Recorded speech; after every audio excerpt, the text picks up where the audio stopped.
The day I became the most hated person in my neighborhood was the day I discovered I owned it. It started, as these things often do, with a ridiculous $50 fine, an arbitrary declaration of power from a woman whose hubris was only outmatched by her carefully curated sense of entitlement. What she didn't know, what she couldn't know, was that I had inherited something far more valuable than the charming, albeit slightly dilapidated, lake house I now called home. I promise you won't see this ending coming. Let me know in the comments what you would have done if your peace, your sanctuary, had been invaded by such a force of nature. My name is Evelyn Thorne. For 30 years, I navigated the treacherous waters of corporate law, a shark in a tailored suit, dissecting complex mergers and acquisitions with surgical precision. I thrived on the intellectual combat, the high stakes, the intricate dance of legal strategy. But the constant grind, the relentless pressure, it had taken its toll. When my beloved grandfather, Samuel Thorne, passed away 2 years prior, leaving me his quaint lake house in Willow Creek, it felt less like an inheritance and more like a reprieve, an escape clause from a life that had begun to suffocate me. I retired abruptly, seeking solace, seeking quiet, seeking the kind of profound peace only nature and the gentle lapping of lake water could provide. The house itself was nothing spectacular from the outside, a modest 2-bedroom bungalow painted a cheerful, faded blue, nestled amongst ancient oaks and weeping willows. But it was the lake that held my heart, the vast, shimmering expanse of Thorn Lake that stretched out from my backyard, reflecting the sky like a giant, liquid mirror. My grandfather had built a small, rickety dock, just wide enough for 2 Adirondack chairs and a fishing rod. It was there, rod in hand, listening to the cicadas hum and the gentle splash of a jumping fish, that I truly began to heal, to stitch the frayed edges of my spirit back together. This lake was more than just a body of water. It was a living memorial to Samuel, a repository of childhood memories, a symbol of the quiet, enduring love he had always shown me. It was my sanctuary, my refuge, a place so intrinsically tied to my sense of self that its preservation felt like a sacred duty. My peace was short-lived. Willow Creek, once a sleepy haven, had recently undergone a transformation, attracting a new wave of residents seeking the picturesque charm without the rural inconveniences. With them came the inevitable, a homeowners association, or HOA, founded, so the whispers went, by a new resident determined to uplift the community. Her name was Cassandra Blackwood, though everyone simply called her Cassie. She was, to put it mildly, a force of nature, a Category 5 hurricane in a pristine linen suit. Her appearance alone spoke volumes. Immaculately coiffed blonde hair, pulled back into a severe ponytail, sharp angles to her face, eyes that seemed to perpetually scan for flaws, for imperfections to correct. She drove a gleaming, obsidian-black Mercedes-Benz SUV, its polished chrome glinting aggressively in the afternoon sun, a vehicle that looked conspicuously out of place on our gravel roads. Her voice, when I first heard it, was a low, authoritative purr, laced with a condescending edge, the kind of voice that suggested she was constantly doing you a favor by merely addressing you. I first encountered Cassie Blackwood on a crisp Tuesday morning, a day perfect for fishing. I was casting my line, lost in the rhythmic sway of the rod, when a shadow fell over me. I looked up to see Cassie, hands on her hips, her lips pursed in what I recognized as the universal, "I want to speak to the manager" expression. She was flanked by 2 nervous-looking men, likely fellow HOA board members, who fidgeted under her stern gaze. "Good morning," she announced, her voice cutting through the tranquility like a rusty saw. "Are you Evelyn Thorne?" I nodded, lowering my rod. "I am. Can I help you?" "Indeed you can," she replied, a patronizing smile playing on her lips. "I'm Cassandra Blackwood, president of the Willow Creek Homeowners Association, and it has come to my attention that you are in violation of multiple community ordinances regarding lake usage." I blinked. "Lake usage? What are you talking about?" She gestured vaguely at my small, aluminum fishing boat, currently pulled up onto the shore near my dock. half hidden by a weeping willow. That craft, for one. And your recreational activities. The HOA has very strict rules about motorized vehicles on the lake, as well as designated fishing zones and times. My boat isn't motorized, I stated, a flicker of irritation sparking. It's a rowboat, and I'm on my own property. Cassie's smile tightened, her eyes narrowing to slits. Your property, perhaps, but the lake is a community asset. The HOA is responsible for its upkeep and regulation to ensure the safety and enjoyment of all residents. We have recently implemented a new policy, effective immediately, that prohibits personal watercraft of any kind on Thorn Lake without prior registration and approval. Furthermore, fishing is now restricted to the designated common area docks between the hours of 9 in the morning and 5 in the afternoon. Any violation, as per our new bylaws, carries a $50 fine. She extended a hand, offering a laminated card. This is your formal warning and fine notice. Future infractions will result in escalating penalties, including potential loss of lake access. We aim to foster a harmonious, orderly community, Ms. Thorne, and adherence to our rules is paramount. I took the card, my fingers trembling slightly, not from fear, but from a burgeoning sense of disbelief and outrage. $50. A fine for fishing on a lake I had fished since I was a child, a lake that bore my family's name. It was the audacity, the sheer unbridled arrogance of it that ignited a slow, simmering fire within me. With all due respect, Ms. Blackwood, I said, my voice dangerously calm, my family has owned this property and fished this lake for 3 generations. I'm not aware of any HOA having jurisdiction over private land or private lake. Cassie let out a short, dismissive laugh, a sound that grated like fingernails on a chalkboard. Oh, my dear, everyone is subject to the HOA's authority within Willow Creek. We have acquired the necessary easements and rights to manage all community amenities, including the lake. Your personal history with the property is quite irrelevant to the modern governance of this neighborhood. Pay the fine within 7 days, or it will double. She then turned on her heel, her 2 bewildered board members scurrying to follow her, leaving me standing alone on my dock, the $50 fine notice a burning ember in my hand. For a long moment, I stood there, watching the ripples spread across the lake's surface, reflecting on the confrontation. My initial reaction was pure, unadulterated anger. How dare this woman, this self-appointed dictator, swoop into my sanctuary and dictate terms? My blood boiled with a righteous indignation I hadn't felt since my corporate shark days. But then, a wave of weariness washed over me. I had moved here for peace, to escape conflict, not to invite it onto my doorstep. My instinct, the one honed by years of avoiding unnecessary battles in court, was to simply pay the fine, to retreat, to let the sleeping dog lie. What was $50, after all, compared to the quiet I craved? I retreated to the shaded comfort of my porch, the fine notice still clutched in my hand. The initial surge of fury had subsided, replaced by a profound sense of injustice. The thought of complying, of ceding even an inch of the peace I had found, chafed against my very soul. I looked out at the lake, its surface undisturbed, and a memory flickered to life. It was my grandfather, Samuel, sitting beside me on this very dock, teaching me how to tie a blood knot. He was a man of quiet strength, a farmer by trade, but with a lawyer's mind for details and a steel spine when it came to principles.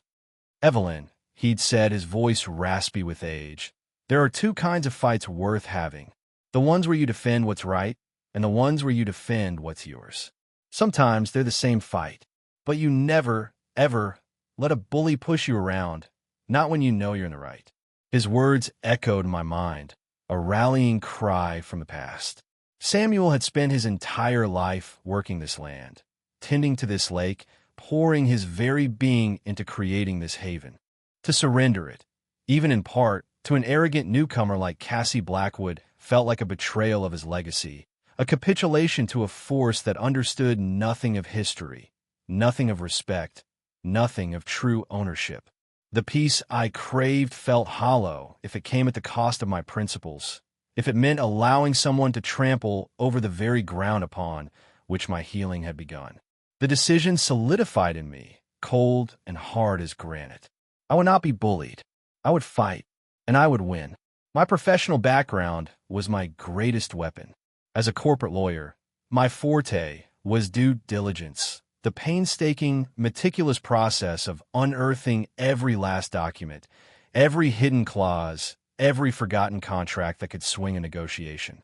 I knew how to dig, where to dig, and how to interpret what I found. My first step was to scrutinize the HOA's bylaws, the very documents Cassie waved around like sacred scrolls. I requested a full copy, along with their articles of incorporation, their land deeds, and any agreements pertaining to community property. I didn't just read them. I dissected them, searching for any weakness, any ambiguity, any overreach. My home office, usually a tranquil space overlooking the lake, transformed into a war room. County records, online databases, property maps, historical deeds, they cascaded across my desk and floor.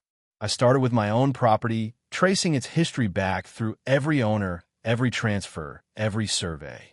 Samuel Thorne had purchased this land in the 1950s, a large parcel that encompassed not just the house and its immediate surroundings, but a significant portion of the adjacent undeveloped land.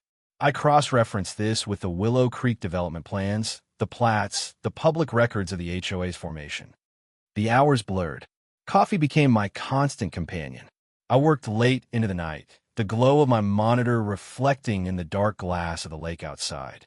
The early records were vague, sometimes handwritten, requiring careful deciphering.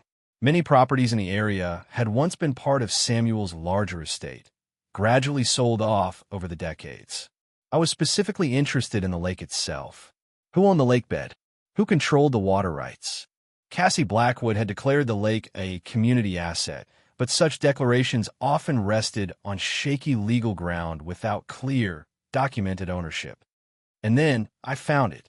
Hidden within a dusty, microfilmed plat map from 1957, tucked away in the county archives, was the revelation. It wasn't just my house and the land around it that Samuel Thorne had retained. He had, with the foresight of a chess grandmaster, explicitly held back ownership of the entire lake bed of Thorne Lake. And not just the lake bed, but a 50-foot wide strip of land encircling the entire lake, marked as a private access and maintenance easement. This meant that while the HOA-owned lots bordered the lake, their ownership ended at the edge of that 50-foot strip. The lake, and the land immediately surrounding it, was not a community asset. It was private property. My private property. The implication hit me like a physical blow, a sudden, exhilarating rush of adrenaline. Cassie Blackwood's declaration of lake ownership was not just an overreach. It was based on a fundamental misapprehension of the truth. The HOA had merely been granted an access license to the lake by Samuel's estate years ago, a revocable privilege, not a transfer of ownership. It was a license that came with specific stipulations, including maintenance responsibilities, which, from what I could gather, the HOA had been conspicuously neglecting. The community docks and common areas they spoke of, those were built on my grandfather's land, under a temporary arrangement that had long since expired or was subject to review. The fine, the confrontation, the condescending tone, it all coalesced into a singular, undeniable truth. Cassie Blackwood had made a colossal tactical error. She had declared war on the wrong person, on the wrong property, without bothering to conduct even the most basic reconnaissance. My grandfather had not just left me a house. He had left me a loaded weapon. My sanctuary was not just sacred, it was sovereign. The sleeping giant had been rudely awakened. The sheer audacity of her, the magnificent ineptitude, almost made me laugh aloud. Cassie Blackwood, HOA president, had staked her entire claim to power on a bluff. And I, Evelyn Thorne, had just called it. The cold, satisfying resolve to plan and execute a takedown, to restore not only my peace but a sense of justice to this bullied community, solidified in my mind. The game had truly begun, and I held the winning hand. Armed with this electrifying discovery, my next move was clear. I needed a sounding board, a second opinion from someone who understood the nuances of property law and the intricacies of legal strategy. My thoughts immediately turned to Arthur Sterling, a formidable retired judge and a close friend of my grandfather's. Arthur was a man who understood the value of meticulous preparation and the art of the decisive strike. His house, a grand old Victorian, was nestled deep within the original part of Willow Creek, untouched by the new HOA's influence. Yet he was keenly aware of the changes sweeping through the community. I found him in his sprawling library, surrounded by towering bookshelves, the scent of old paper and pipe tobacco thick in the air. He listened patiently, his wise eyes twinkling behind thick spectacles as I laid out my findings. The original deeds, the obscure plat maps, the nuanced language of the ancient easements and revocable licenses. When I finished, a slow smile spread across his face. Samuel, he mused, leaning back in his leather armchair, was always a step ahead. A true country lawyer, without the formal education. He foresaw the very possibility of development, of encroachment. This is a masterstroke, Evelyn. You don't just own the lake bed. You control all access, all utility. The HOA, bless their little authoritarian hearts, is merely a tenant on your grandfather's good graces, and even that grace has expired. His validation fueled my resolve. We spent hours discussing the nuances, the potential pitfalls, the optimal sequence of moves. Arthur, with his profound understanding of human nature and legal process, helped me refine my burgeoning strategy. The key, he advised, is to let them hang themselves. Build your case quietly. Document everything. Let Cassie escalate. Let her overreach. The more she abuses her perceived power, the stronger your public case becomes. Then when the moment is right, you pull the rug out from under her. Publicly. Irrefutably, my strategy began to take shape. Phase 1, silent observation and evidence gathering. Phase 2, subtle probes to gauge their reaction. Phase 3, the public unmasking, the coup de grace. I realized the importance of not just legal victory, but moral victory. I wasn't just fighting for my peace. I was fighting for the community's liberation from an oppressive regime. My property, previously a sanctuary, became a surveillance hub. I installed discrete security cameras, their lenses sweeping across the lake, capturing every violation of my grandfather's historical easements. HOA members using their community docks as if they own the underlying land, recreational motorboats, despite Cassie's own pronouncements against them, tearing across my lake, unapproved structures being erected near the shoreline. Every interaction with an HOA representative was recorded, whether by a hidden microphone or a video camera on my phone. I meticulously logged dates, times, names, and the exact nature of their transgressions, building an ironclad dossier. I also started discreetly connecting with other residents. A few brave souls, tired of Cassie's tyrannical rule, had already reached out to me, sensing a kindred spirit in my quiet resistance. There was Mrs. Henderson, an elderly widow threatened with fines for her overgrown rose bushes. There was Mark and Sarah, a young couple who had faced exorbitant fees for a fence they'd erected on their own property line. We formed a small clandestine coalition, a resistance movement operating in the shadows. They provided additional evidence, screenshots of Cassie's increasingly aggressive emails, testimonies of her public shaming tactics, even whispers of questionable financial dealings within the HOA's budget. The deeper I dug, the clearer it became. Cassie Blackwood was not just an arrogant busybody. She was a bully, a despot, and potentially a fraud. My personal fight was now part of a larger battle for community justice. My first move, subtle yet deliberate, was a legal letter drafted with Arthur's guidance. It was addressed to the HOA board, a formal, understated request for clarification regarding their authority over Thorn Lake. I cited specific sections of their bylaws, cross-referencing them with the county's recorded plats and the original Thorn family deeds. I didn't reveal my full hand, merely hinted at discrepancies and potential misunderstandings regarding property lines and jurisdictional limits. It was a trial balloon, a probe designed to elicit a predictable reaction. Cassie's response was immediate and predictably arrogant. She dismissed my letter as frivolous and vexatious, a transparent attempt to evade legitimate community regulations. She retaliated swiftly and disproportionately. My $50 fine was tripled to $150, accompanied by a new cease and desist order prohibiting me from interfering with community lake access. A formal notice was delivered to my door by a surly young man hired by the HOA, informing me that my private dock, which they deemed dilapidated and non-compliant, would be removed within 72 hours if I did not replace it with an approved community standard structure at my own expense. This is a blatant act of aggression. I informed Arthur over the phone, my voice steady but my mind racing. She's overplaying her hand, exactly as you predicted. Indeed, Arthur chuckled. She's digging her own grave with a backhoe, Evelyn. Let her continue. But then, she crossed the line. The next morning, I awoke to the blare of heavy machinery. Looking out my window, my blood ran cold. It wasn't my dock being targeted. It was a small, stone memorial my grandfather had built near the lake, a simple cairn with a bronze plaque commemorating my grandmother, who had loved to sit by the water and read. It was tucked away, easily missed, a private place of reflection. Yet, there was Cassie, directing a team of landscapers, pointing imperiously at the memorial. One of the men, oblivious to its significance, began to dismantle it, stone by stone. A red mist descended. This wasn't about fines or property lines anymore. This was a direct, calculated assault on my family's legacy, on the memory of the two people who had given me the most profound love I had ever known. My grandmother's spirit, etched into that small stone tribute, was being desecrated by this callous, power-hungry woman. The desire for a peaceful resolution evaporated, replaced by a cold, unwavering resolve for total annihilation. This was no longer a chess match. It was personal.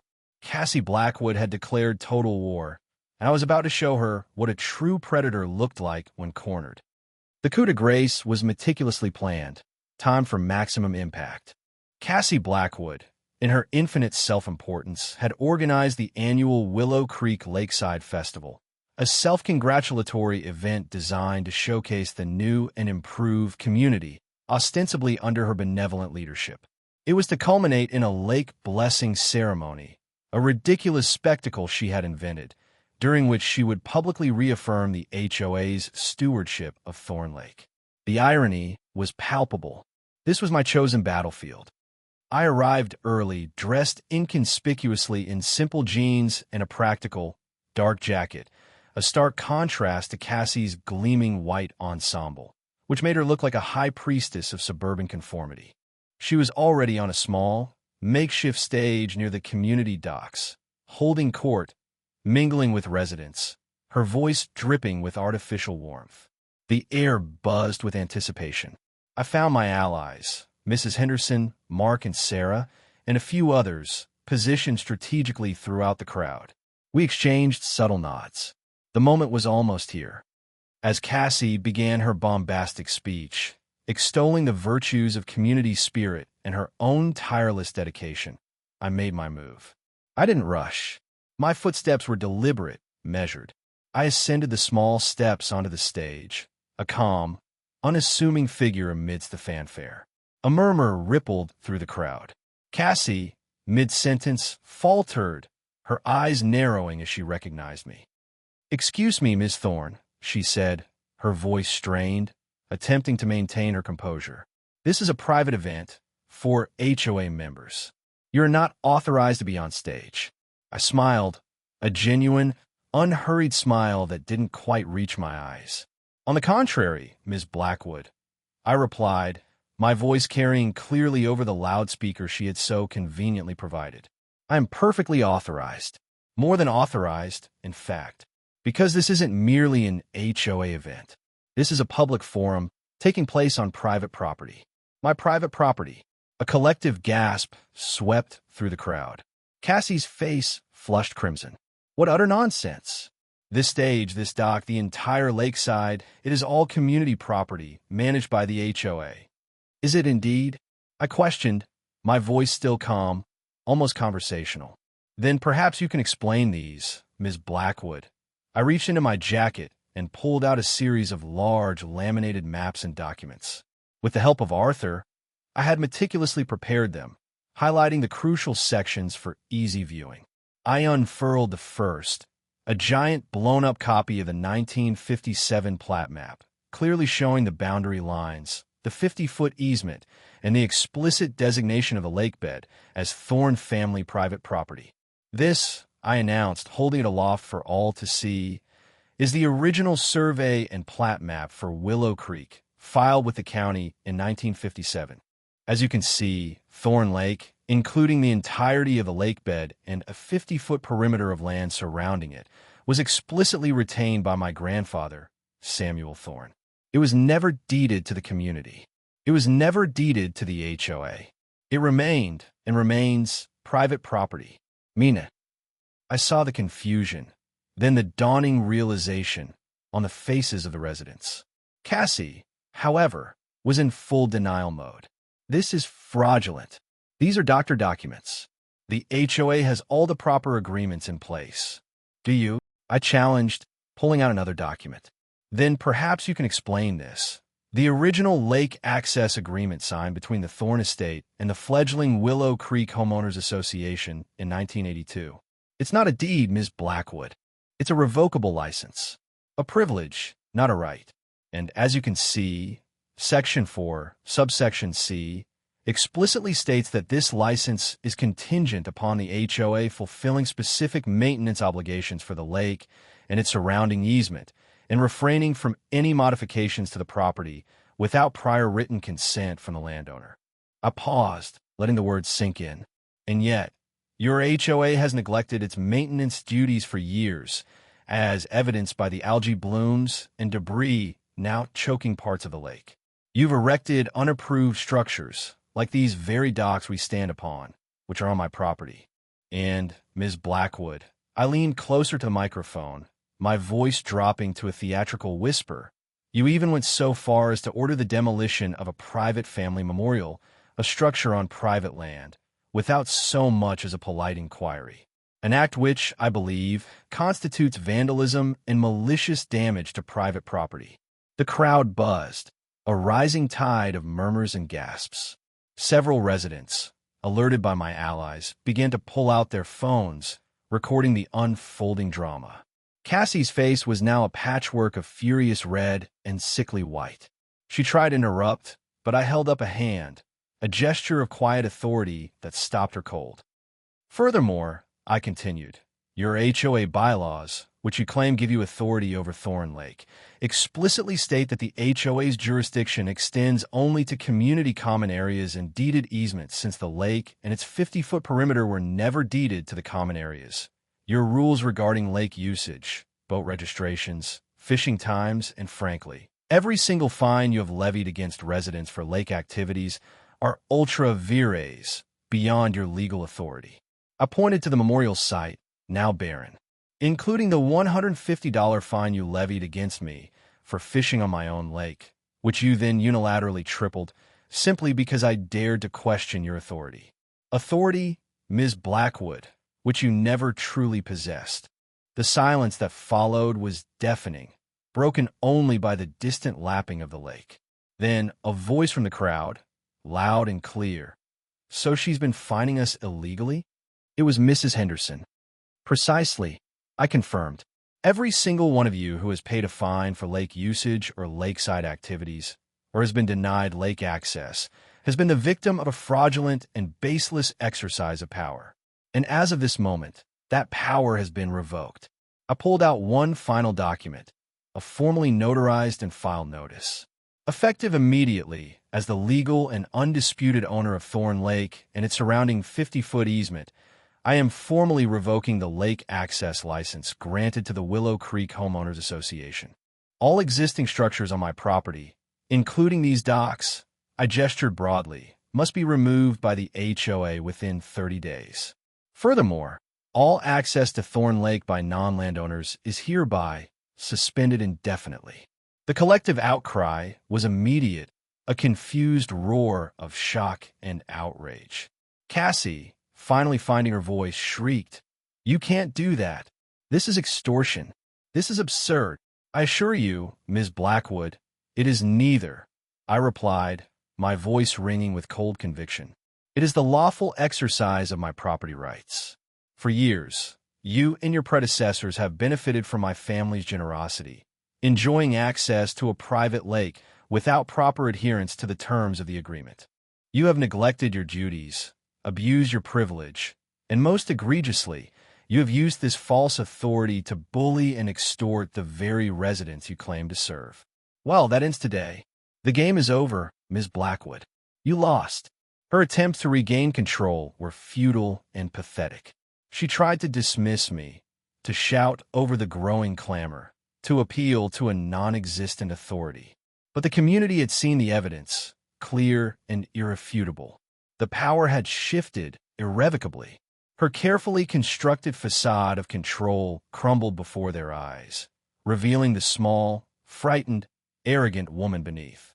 The Queen of Willow Creek had been dethroned, not by a coup, but by a simple, undeniable truth delivered with the force of 1,000 legal precedents. The fallout was swift and devastating for Cassandra Blackwood. The public unmasking at the Lakeside Festival had gone viral within the community, quickly spreading beyond it thanks to the ubiquitous smartphone cameras. Within hours, the HOA's official email was flooded with demands for refunds from illegally levied fines, angry denunciations of Cassie's abusive tactics, and calls for her immediate resignation. The two nervous board members who had flanked her on my dock were the first to jump ship, issuing a public apology and disavowing all knowledge of her deception, though I doubted their sincerity. The HOA's financial records, which I had hinted at during my investigation, became the next battleground. Residents, now empowered, demanded a full audit. It revealed a shocking pattern of financial irregularities, inflated invoices from companies linked to Cassie's husband, exorbitant consulting fees for services that were never rendered, and a significant portion of the HOA's budget siphoned off for Cassie's lavish personal expenses, disguised as community beautification projects, the supposed maintenance of the lake she had claimed responsibility for, non-existent. Faced with the threat of multiple lawsuits, criminal charges for fraud, and the complete collapse of her reputation, Cassie Blackwood had no choice but to resign in disgrace. The resignation was not enough. Within weeks, the Willow Creek HOA, under pressure from a newly galvanized community and facing a mountain of legal liabilities, was dissolved. Many residents pursued legal action against Cassie personally, seeking restitution for years of illegal fines and emotional distress. Her husband, implicated in the financial malfeasance, quickly filed for divorce, eager to distance himself from the toxic fallout. Cassie was forced to sell her gleaming, obsidian black Mercedes and, eventually, her meticulously manicured home in Willow Creek at a significant loss. She vanished from the community as abruptly as she had appeared, leaving behind a trail of shattered illusions and a deeply wary populace. Justice, swift and thorough, had been served. Now in a position of complete control, with my legal ownership of Thorn Lake undisputed, I embarked on the task of dictating new terms. I wasn't interested in becoming the next tyrant. My goal was peace and a restoration of balance. I convened a meeting with the former victims of Cassie Blackwood, the core group who had stood with me. Together, we drafted a proposal for a new community governance model, one based on transparency, mutual respect, and genuine representation. We established the Thorn Lake Conservancy, a nonprofit organization dedicated to the ecological preservation and responsible recreational use of the lake.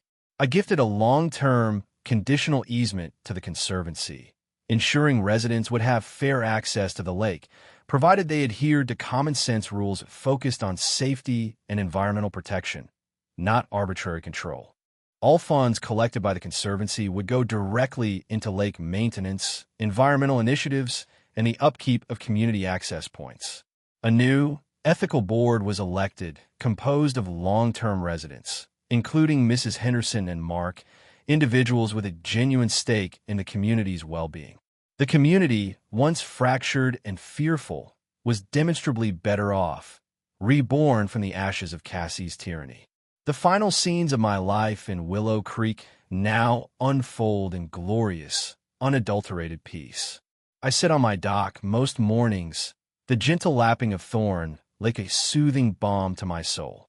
My aluminum rowboat, now a symbol of quiet defiance, rests safely on the shore, ready for my next fishing excursion. The new lake access guidelines, drafted with input from the Conservancy, are clear, fair, and respected. There are no more arbitrary fines, no more condescending threats, no more the universal "I want to speak to the manager" haircuts lurking behind my willow trees. The peace I had so desperately sought upon arriving in Willow Creek has not only been restored, it has been fortified, protected by the very strength I rediscovered within myself. A new, discreet plaque now stands where my grandmother's memorial cairn once was, a replica lovingly rebuilt by a few of the newly elected Conservancy board members. It reads, "In loving memory of Eleanor Thorne, and in honor of Samuel Thorne, guardians of this sanctuary. May peace and justice forever grace these waters." It's a quiet tribute, but one that resonates deeply within me. The moral of this story, if there is one, is simple. Never underestimate the quiet ones. Never mistake peace for weakness. And most importantly, never, ever try to bully someone who knows how to read. True power, I learned, isn't found in a title or a pristine linen suit. It resides in knowledge, in truth, and in the unwavering courage to stand up for what's right, especially when it involves protecting a legacy and a sacred sanctuary. Bullies, in the end, always defeat themselves. Thank you for listening to my story. If you enjoyed this tale of vindication and justice served, please consider subscribing and hitting that notification bell for more stories just like it. What would you have done if you found out you secretly owned the lake in your neighborhood?